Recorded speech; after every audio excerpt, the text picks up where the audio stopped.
Okay, so we're moving on to the last little bit of this assignment, which is to work up a black and white image.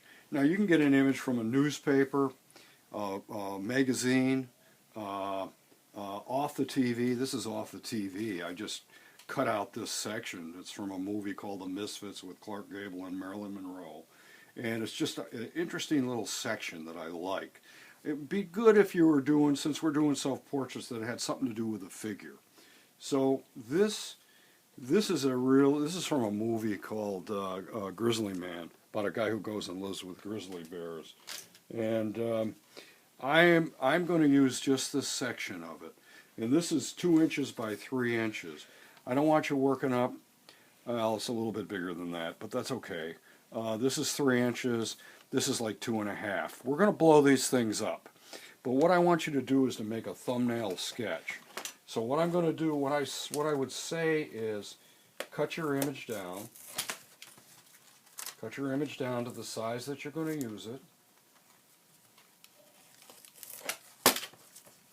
So there's the size of the image, and you're going to use this as a template, which means you're just going to trace out on here.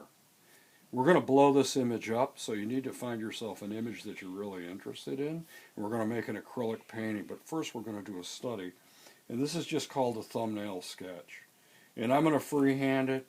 You can blind contour it a little bit in if you want to. But most people can kind of do this because the scale is so small. So I'm just going to say, here's his head.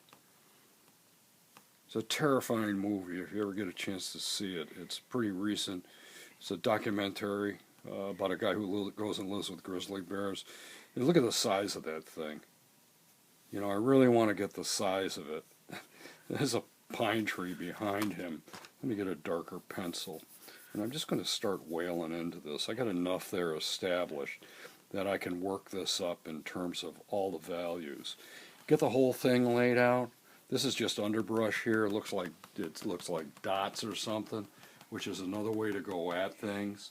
The size of the bear, the shadow is really one of the darkest things on him because of the size of his head, and his nose is really dark too. And if you ever saw this, it would be like, that would be it, man. That would be probably the last thing you'd ever see. So here's a pine tree back behind him, and I can go into that in more detail. But, you know, just get the whole thing going. And there's shrubs in front of him because it's like he just stood up, and you didn't know he was there. That's what I like about this. It's really got a terrifying aspect to it. There's his mouth, and then here's the side, just like in this. It's very similar. And you come down here, goes here. You're just going to work up these darks and lights. Do the whole page in all the different grays. If something gets out of control, you got your gummy eraser, and you can go back into it. Or you can push it around with your finger, you know, because he does have that certain kind of gray quality to him. You know, the image tells me what to do. It's not the other way around. The image, I respond to the image.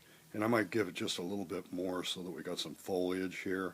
And then his other paw, you don't even see it, but it's down in here. But I might fake it so that I kind of see it like that, you know. And he looks kind of, you know, he looks a little too benign there. He looks like, you know, with his teeth, it's like maybe something like that. He looks a little too kind, but, you know, I could change that around in time. These branches go across, pretty abstract. A little gray in there. So anything that you like, I mean, a head like this, say if this was this size, right? Again, it's a template. You can shoot something off TV and print it out on your printer. Or you can just find images that are black and white. Or if you can't find anything, then use color and turn it to black and white. Okay, so here's his head, and it kind of fills the screen, something like this. And it's like when they shot this film, they were acting like they were drunk, but I think they were really drunk. And it's just kind of an amazing scene. Clark Gable, his last movie, Marilyn Monroe's last movie. And it's really kind of tragic. It's beautifully shot. And then there she is. And then there he is, and I like that big hat that he's got on, the way it throws shadow and the way his hair comes down.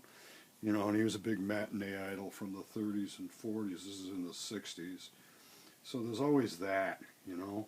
Here's his mustache. He's got that 40s style mustache. His hair falls down in here. He's ruddy, so he's got kind of this, he was a macho man kind of actor. And he's got, you know, shadow that falls in here. His hair is here. He's got a big ear. Look at the size of that ear. So it's like goes back into here, and then the hat goes over here too. And it's got this big sweep that comes down. It's a cowboy hat set out west. So, and then he's got this hair that comes down like this, and you know, starting to work its way up. And his eye, it isn't even a dot; it's just a slit. He looks drunk, and you know, there's his mouth. There's more shadow here, and then his shirt comes down, and then this comes down here. So, you know, popular media is a place that illustrators get their ideas from all the time. If they're not stealing from artists, they also, you know, they're looking at stuff. They're visually aware. They're watching movies. You know, and you can find good movies like on, if you've got those affiliate stations on 5, on Thursday night, I think, there's a film noir thing on that's always films that are black and white from the 50s. Car chases, detective stuff. It's really cool. So anyway, and then there's Marilyn's eyelash and her beautiful eye. And, you know, there she is. So there's the two heads. And then there's his eye right there. So you can see how these things would work up. Enjoy yourself. That's it.